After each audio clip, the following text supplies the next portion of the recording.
আসসালামু আলাইকুম। আজকে দেখাচ্ছি চমৎকার একটা রেসিপি, মাংস দিয়ে কাঁঠালের বিচি রান্না করা। আমরা প্রথমে কাঁঠালের বিচিটা সিদ্ধ করে নিচ্ছি, নিয়ে পানি ফেলে পরিষ্কার করে রাখছি।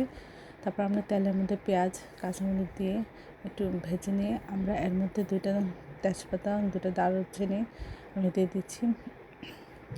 আমরা এর মধ্যে দিয়ে দিলাম আধা চামচ লবণ, 1 চামচ ধনিয়া গুঁড়া, 1 চামচ জিরা গুঁড়া, 1 চামচ মরিচের গুঁড়া, তারপরে আধা চামচ হলুদের গুঁড়া, আর এখানে অল্প পরিমাণ দিলাম এলাচ গুঁড়া, অর্থাৎ 5-6টা এলাচ গুঁড়া দিলাম।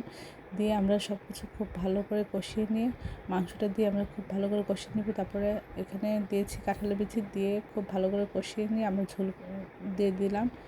এটা ঝোল কমে সব কিছু সিদ্ধ হয়ে মাখা হলে আমরা নামিয়ে পরিবেশন করব। অসম্ভব মজা হয়। আশা করি আপনারা এই রেসিপিটা একবার হলেও ট্রাই করবেন।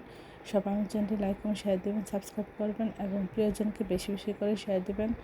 আর আমার চ্যানেলে সব রকমের রান্নার রেসিপি রয়েছে, আশা করি সেগুলো দেখবেন।